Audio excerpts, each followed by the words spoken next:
আসসালামু আলাইকুম এভরিওয়ান। বিচ্ছেদ গল্পের দ্বিতীয় পর্ব। তো চলো বেশি কথা না বলে গল্প শুরু করা যাক। রাত প্রায় 11টা বেজে গেছে। আমি মেয়েটার রুমেই খাটের পাশে ইজি চেয়ারে বসে আছি। এতক্ষণ জলপটি করছিলাম। মনের যন্ত্রণা অনেক বড় যন্ত্রণা। মনে পড়ে গেল মাহিরা যখন শরীর একটু খারাপ হতো আমি সারা রাত জেগে থাকতাম, ওকে কত যত্ন করতাম, ওকে ভালোবেসে আগলে রেখেছিলাম। আমার বাঁচার অবলম্বন ছিল আমার বউটা। মেয়েটা একটু নড়ে চড়ে উঠল, তার কপালে হাত দিয়ে দেখলাম এখন জ্বর কমে গেছে। দাদু বোধ হয় তাকে ইঞ্জেকশন দিয়েছেন, এই জন্যই কমে গেছে। কিন্তু আমার মাথাটা খুব ব্যথা করছে। হঠাৎ মনে পড়লো আমি কাল রাত থেকে আজ সারাদিন না খাওয়া, হয়তোবা এজন্যই এমন লাগছে। আর এমনিতেই আমার মাইগ্রেনের ব্যথা আছে। সব মিলিয়ে খুব অসহ্য লাগছে।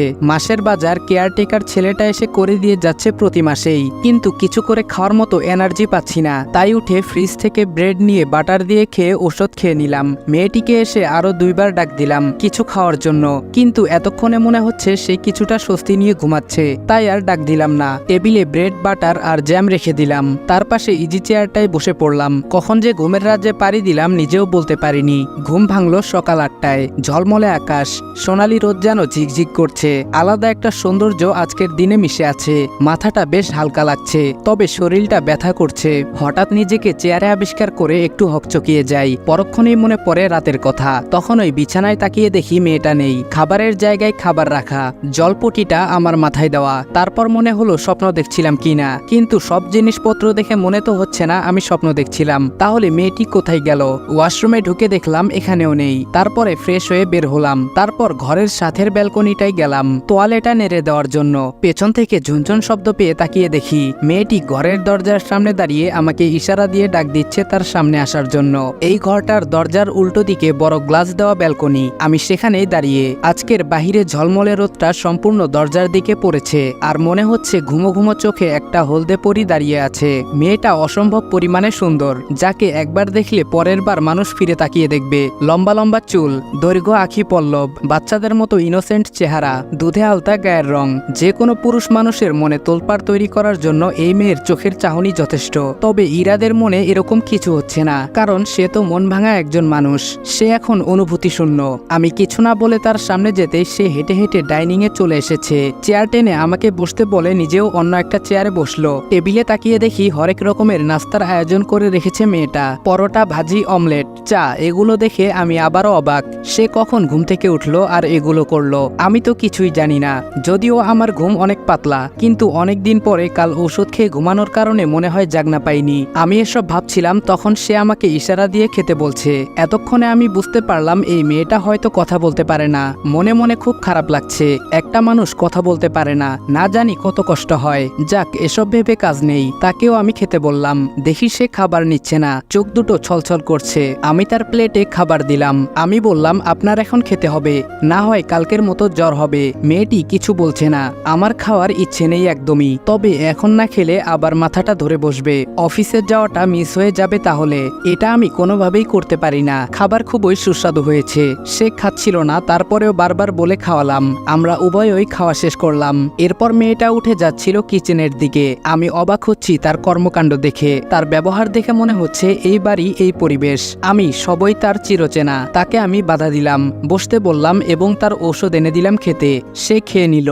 হ্যালো বন্ধুরা, আজ আমি ওয়ানেক্স নামের একটি অ্যাপ সম্পর্কে বলছি, যেটি সবচেয়ে বিশ্বস্ত। বিখ্যাত পিএসজি ও সিরিয়া এখানে স্পন্সর। এশিয়া কাপ চলছে, এটাই ক্রিকেট প্রেমীদের জন্য দুর্দান্ত সুযোগ। এখানে সমস্ত ক্রিকেট, ফুটবল ও অন্যান্য ম্যাচের ফলাফল এবং ম্যাচটি লাইভ দেখতে পারবে ও স্কোরের ভবিষ্যৎবাণী করে নগদ জিততে পারবে, যেমন কোন দল জিতবে, কত রান করবে ইত্যাদি। এছাড়াও এখানে রয়েছে বর্তমানে বিখ্যাত চিকেন রোড ও ক্রাশ গেম সহ বিভিন্ন ধরনের গেমস, যেগুলো খেলে রয়েছে খুব সহজেই অর্থ জেতার সম্ভাবনা। তোমরা কি নতুন? তাহলে মাত্র 300 দিয়ে তোমরা এখানে খেলা শুরু করতে পারো। BMW গাড়ি, আইফোন, ল্যাপটপ, অন্যান্য পুরস্কার রয়েছে প্রত্যেক দিন। তবে আমার সাবস্ক্রাইবাররা রেজিস্ট্রেশন করার সময় আমার প্রচার কোড অনফায়ার ব্যবহার করলে প্রথম জমাতে পাবে 12,000 পর্যন্ত ও ফ্রি স্পিন। পেটিএম, ব্যাংক, বিকাশ, নগদ, রকেট এবং অন্যান্য সহজ পদ্ধতির মাধ্যমে 1 মিনিটে জেতা রাশি নিজের অ্যাকাউন্টে নিতে পারবে। তাহলে আর দেরি কিসের? পিন কমেন্টের লিঙ্ক থেকে অথবা গুগলে ওয়ানেক্স বেট সার্চ করে আমার দেওয়া প্রোমো কোড অনফায়ার ব্যবহার করে রেজিস্ট্রেশন করো এবং বোনাস পাও।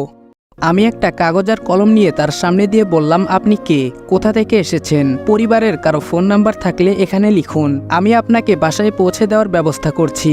মেয়েটা কিছুক্ষণ নিচের দিকে তাকিয়ে রইল।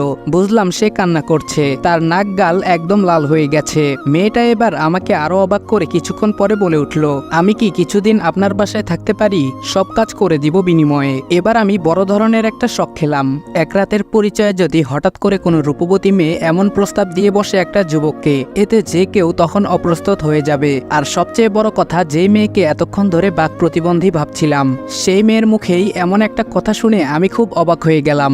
সে মুখ ফুটে আমাকে এমন কিছু বলবে আমি একদমই আশা করিনি। রাত থেকে মেয়েটা আমাকে একটার পর একটা শখ দিয়ে চলছে, আর এখন আমি প্রতি উত্তরে কি বলবো তাই খুঁজে পাচ্ছি না। আমার মনে অনেকগুলো কথা ঘুরপাক খাচ্ছে। প্রথমত, একজন অপরিচিত মানুষকে কোনো মতেই বাড়িতে থাকতে দেওয়ার মতো বিশ্বাস করা যায় না। তার উপরে একে দেখে কোনো রকমে কাজের মেয়ে বা নিম্নবিত্ত পরিবারের মনে হচ্ছে না। আর এসব ভাবতে ভাবতেই আমি পড়ে গেলাম মহাবিপাকে। এদিকে মেয়েটি নিঃশব্দে কাঁদছে।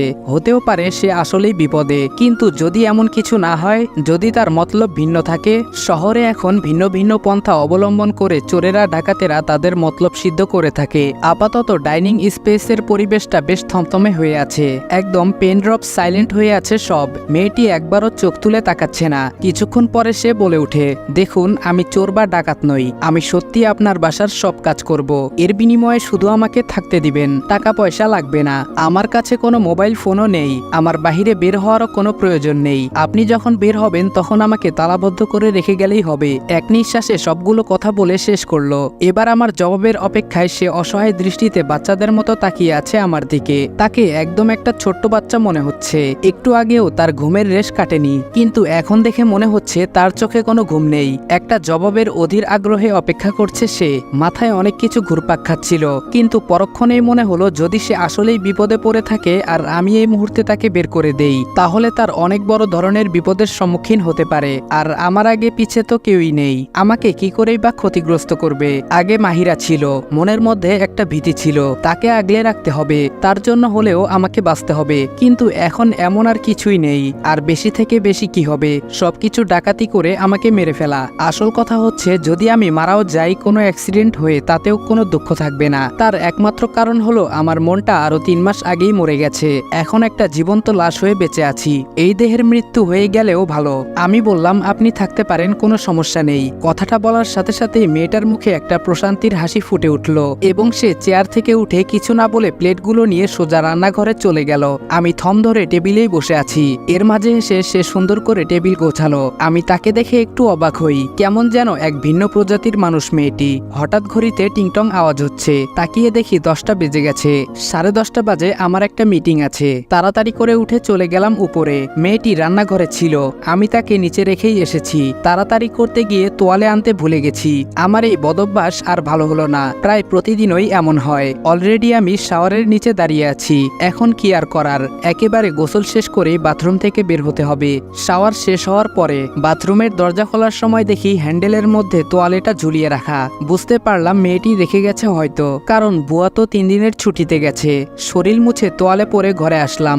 দেখি খাটের ওপরে আমার নেভি ব্লু কালারের একটা শার্ট, ব্ল্যাক ফর্মাল প্যান্ট আর ব্ল্যাক একটা টাই রাখা। অনেকগুলো কাপড় আয়রন করিয়ে আনানোর পরে নিচেই রয়ে গিয়েছিল, ওখান থেকেই বেছে এই কাপড়গুলো এনে দিয়েছে সে।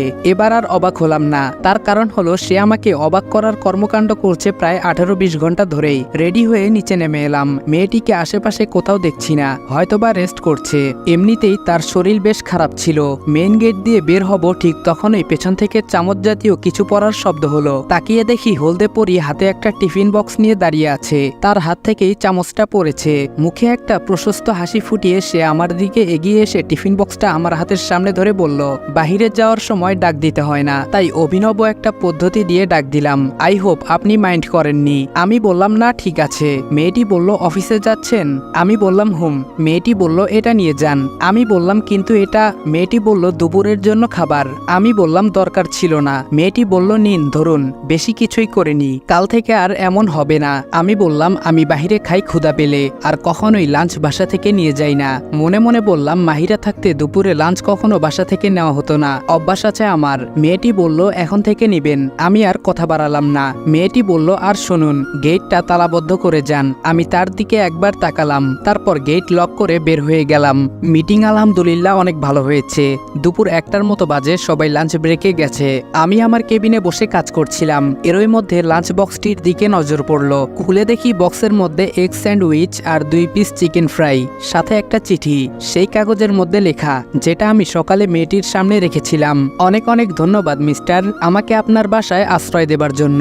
আর সরি আজকে এরকম লাঞ্চ দেওয়ার জন্য।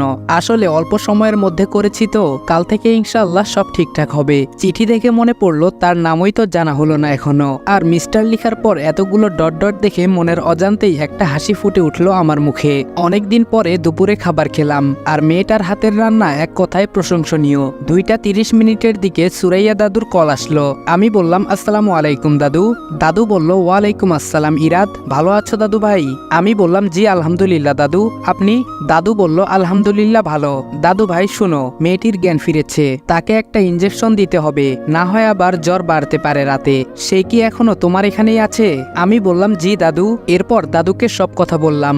দাদু বলল দেখো দাদু ভাই, এভাবে সবাইকে বিশ্বাস করা ঠিক না, তবে আমি তো আর এভাবেই বুড়ি হয়ে যাইনি। ডাক্তারি করে জীবনে বহু মেয়ে ছেলে দেখেছি, এখন কথা বললেই কিছুটা আঁচ করতে পারি কে ভালো আর কে মন্দ। তাই তুমি চিন্তা করো না, একটু পরে তোমার বাসায় যাচ্ছি, তখন বোঝা যাবে মেয়েটি কি রকম। জরুরি কাজ শেষ করে বাকিগুলো পিএকে বুঝিয়ে দিয়ে বাড়ি ফিরে এলাম। আমি আসতে আসতেই দেখি দাদুও এসে হাজির। বাড়িতে ঢুকে দেখি কি সুন্দর ঝকঝকে করে সুন্দরভাবে বাড়ি গুছিয়ে রেখেছে মেয়েটা, যেন পরি এসেও এতটা পরিষ্কার আর গোছানো দেখে মনের খুশিতে নেচে উঠবে। দাদু মিটিমিটি হাসছে, হয়তো তার কাছে ভালো লাগছে এরকম দেখে। আমি বললাম আমি ফ্রেশ হয়ে আসি দাদু। দাদু বলল আচ্ছা, আমি মেয়েটার সাথে কথা বলি। আমি ফ্রেশ হয়ে কিছুক্ষণ উপরেই ছিলাম। প্রায় আধা ঘন্টা পরে নিচে এসে দেখি গেস্ট রুম থেকে হাসির শব্দ আসছে। দরজার কাছে গিয়ে আমি স্তব্ধ হয়ে যাই, কারণ দাদুকে দেখলাম সে বিছানায় বসা এবং মেয়েটা তার পায়ে মাথা রেখে শুয়ে শুয়ে হাসছে। আমি যে কতক্ষণ ধরে দরজার কাছে দাঁড়িয়ে আছি এটা না দাদু না মেয়েটির চোখে পড়ল, কারণ তারা একে অপরের সাথে কথা বলতে ব্যস্ত। যদিও দাদুই বেশি বলছে আর মেয়েটা বাচ্চাদের মতো ইনোসেন্ট লুক দিয়ে হাসছে আর কথাগুলো শুনছে, আর দাদু তাকে মাথায় হাত বুলিয়ে দিচ্ছে। সে শুধু ঘরের কাজেই পরিষ্কার নয়, বরং নিজেও যথেষ্ট পরিষ্কার থাকতে পছন্দ করে। তাকে দেখে আজ করতে পারলাম, কেননা সে হলদে পরি থেকে এখন আবার বেগুনি পরি হয়ে গেছে। অর্থাৎ তার কালকে পরে আসা জামাটা চেঞ্জ করে আবার পরে নিয়েছে, হয়তো কাজ শেষ করে গোসল সেরে ফেলেছে। আমাকে দেখে দাদু বলল ইরাদ দাদু ভাই, আমি চলে যাই তাহলে, এখন তুমি আমাকে গেট পর্যন্ত এগিয়ে দাও। এর মাঝেই আমাকে দেখে মেয়েটা উঠে বসে পড়ে। আমি বললাম জি দাদু, আমি বুঝেছি দাদু কেন আমাকে ডাক দিল গেট পর্যন্ত। গেটের কাছে এসে দাদু আমাকে বলল মেয়েটা আসলে দেখতে যেমন মন থেকে তেমন না, বরং এর থেকেও বেশি ভালো। তাকে নিঃসন্দেহে আমার মনে হয় বাড়িতে জায়গা দেওয়া যায় দাদু ভাই, তুমি তাকে রেখে ভালো করেছো, তবে এ এখনো অনেক বেশি দুর্বল। আমি ইঞ্জেকশন দিয়ে দিয়েছি। দাদুকে বিদায় দিয়ে তার ঘরে আসলাম। বাহিরের আকাশে হালকা হালকা মেঘ জমেছে, পরিবেশ ঠান্ডা হয়ে আছে। ব্যালকনির দরজাটা খোলা, হিমেল হাওয়া আসছে, সবকিছুতে এক অদ্ভুত ভালো লাগা আর স্বস্তি নিয়ে এসেছে। ব্ল্যাঙ্কেট গায়ে পেঁচিয়ে দেখি সে ঘুমিয়ে আছে। সিল্কি চুলগুলো কিছু কিছু চোখে মুখে পড়ে আছে। মেয়েটাকে অপরূপ দেখাচ্ছে, এমন ইনোসেন্ট লাগছে কারোই তাকে ঘুম থেকে জাগাতে ইচ্ছে করবে না। কিন্তু সে খেয়েছে কিনা তা জানাও হলো না, এজন্যই আস্তে আস্তে ডাক দিলাম এই যে শুনছেন, আপনি খেয়েছেন? কোনো সারা শব্দ নেই। আমি আবারও বললাম এই যে। মেয়েটি বলল রুহি। আমার নাম রুহি, এই যে বলে ডাকবেন না, নাম ধরে ডাক দিবেন কেমন? এই বলেই একটা মিষ্টি হাসি দিয়ে সে উঠে বসলো। আমি মানুষ চিনতে কাঁচা হলেও এই মেয়েটার একটা জিনিস মনে হয় বুঝতে পারছি, সে ভীষণ পরিমাণে আহ্লাদী। তার কথা বলা, আচার আচরণে, ভাবভঙ্গিমায় তা স্পষ্টভাবেই ফুটে উঠেছে। বিশেষ করে তার বর্তমান আচরণগুলো দেখলে যে কেউ এটা বলতে বাধ্য হবে। আমি বললাম দুপুরে খেয়েছেন? ঘুমো ঘুমো কণ্ঠে উত্তর দিল হুম। আমি বললাম ঠিক বুঝতে পারছি না। রুহি বলল দুপুরে খাইনি। আমি বললাম কেন? রুহি বলল ঘুম দিব তাই। আমি বললাম খেয়ে ঘুমান। রুহি বলল হুম পরে খাবো, ঘুমাই একটুখানি। এই বলে মেয়েটা আবার ব্ল্যাঙ্কেট মুড়ি দিয়ে ঘুমিয়ে পড়ল। আমি ঘর থেকে বের হয়ে গেলাম। একটু হাসি পেল তার এমন কাণ্ড দেখে। আসসালামু আলাইকুম এভরিওয়ান, বিচ্ছেদ গল্পের দ্বিতীয় পর্ব এখানেই শেষ করলাম। ভিডিওটা ভালো লাগলে লাইক এবং কমেন্ট করে দিও, এবং চ্যানেলে নতুন হলে সাবস্ক্রাইব করতে ভুলবে না। তো দেখা হচ্ছে নেক্সট ভিডিওতে, ততক্ষণ ভালো থাকবা, সুস্থ থাকবা, আল্লাহ হাফেজ।